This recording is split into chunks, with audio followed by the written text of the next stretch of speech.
Home YouTube channel subscribe பண்ணிக்கலனா உடனே subscribe பண்ணிக்கங்க.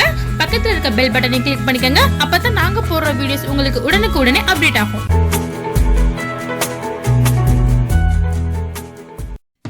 Viewers வணக்கம்.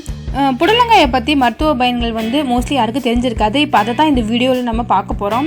புடலங்காய் நாட்டு புடலங்காயின்னு சொல்லுவாங்க. நாட்டு புடலங்காயில் ஏகப்பட்ட பலன்கள் நமக்கு இருக்குது. அது எப்படின்னா கொடியாக வளரக்கூடிய கொடியினத்தை சார்ந்தது தான் புடலங்காய். இது வீட்டு மாடுகளில் வளர்க்குறதுக்கு நமக்கு ஏதுவாக இருக்கும். புடலங்காய் இங்கிலீஷில் ஸ்னேக்கவுட்னு சொல்லுவாங்க. எல்லாருமே மோஸ்ட்லி சாப்பிட மாட்டாங்க, ஏன்னா குழந்தைங்களுக்குலாம் இது பிடிக்காது. ஆனால் இதில் ஏகப்பட்ட சத்து இருக்குது. இதில் என்னென்ன நோயை குணமாக்கும் அப்படின்னு பார்த்தா காய்ச்சல், நீரிழிவு, இருதய நோய்கள், மஞ்சக்காமலை, மலச்சிக்கல், பொடுகு, முடி உதிர்த்தல், முடி முளைக்க, அப்புறம் உடல் எடை குறைய, இதுக்கெல்லாம் புடலங்காயை ஒரு நல்ல மருந்துன்னு கூட சொல்லலாம். புடலங்காயில் என்னென்ன சத்து இருக்குன்னு பார்த்தா மேக்னீசியம், சுண்ணாம்பு சத்து, பாஸ்பரஸ், இந்த சத்து நிறையவே இருக்குது. நிறைந்த இது மூணுமே நிறைய இருக்குது. புடலங்காயில் உள்ள சத்துக்கள் உடல் இயக்கத்தை மேம்படுத்தவும் எலும்பு மற்றும் பற்களை உறுதியாக்குறதுக்கும் துணை புரியும். புடலங்காயில் மருத்துவ பயன்னு பார்த்தா மருத்துவத்திற்கு மிக சிறந்ததாக இருக்கிறது புடலங்காய்ங்க. நாட்டு புடலங்காய் பச்சை நிறமாகவும் வெள்ளை நிற கொண்ட வரிகளையும் பெற்று இருக்கும். மற்றவை வெள்ளை நிறமாக தான் இருக்கும்.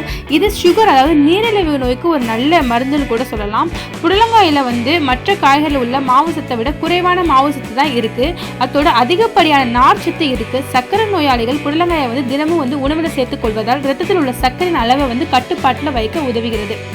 அதே சமயம் சர்க்கரை நோய் இருக்கவங்க தேங்காயெல்லாம் போட்டு வறுத்து சாப்பிடுவாங்க பார்த்தீங்களா, பருப்பு தேங்காயெல்லாம் போட்டு கூட்டு செஞ்சு சாப்பிடுவாங்க. அது தவிர்க்கக்கூடியது.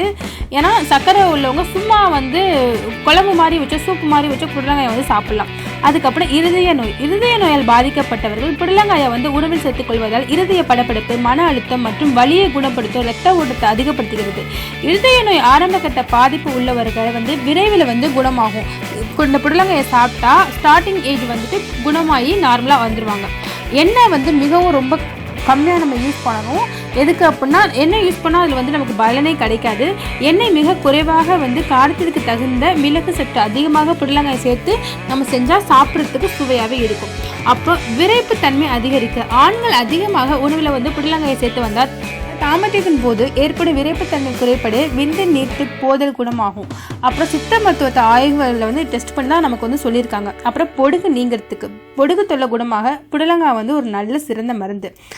புடலங்காய் சாரை தலைக்கு தேய்ச்சி ஒரு 30 நிமிஷம் கழித்து குளிச்சா பொடுகு தொல்லையெல்லாம் நீங்கிரும். அதே சமயம் முடி உதிர்வதை தடுக்கும். அதே சமயம் முடி வளர்கிறதுக்கும் நல்ல யூஸ்ஃபுல்லாகவே இருக்கும். அப்புறம் உடல் எடை குறைய புடலங்காயில் நார்ச்சத்து இருக்கிறதுனால உடல் எடையை ஆட்டோமேட்டிக்காக நல்லாவே குறைச்சிரும். காய்ச்சல், மஞ்சக்காமலை, மலச்சிக்கல், இதுக்கெல்லாம் ஒரு நல்ல மருந்தாகவே புடலங்காயில் பயன் இருக்குது. ஸோ புடலங்காயில் சுவைக்கு நம்ம ஏற்றவாறு நம்ம காய்களை எப்படி சமைச்சா நல்லாயிருக்கும் அப்படின்னு அதுக்கு தக்க சமைச்சு சாப்பிட்றது நம்ம உடம்புக்கு ஆரோக்கியமே. ஏன்னா அதில் நிறைய நன்மைகள் நமக்கு இருக்குது.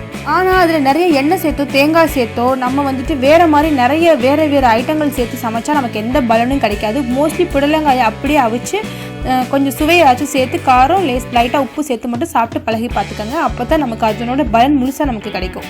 ஓகேங்களா? இந்த வீடியோ பிடிச்சிருந்துச்சுன்னா எங்கள் ஹோம் யூடியூப் சப்ஸ்கிரைப் பண்ணுங்கள். தேங்க்யூ.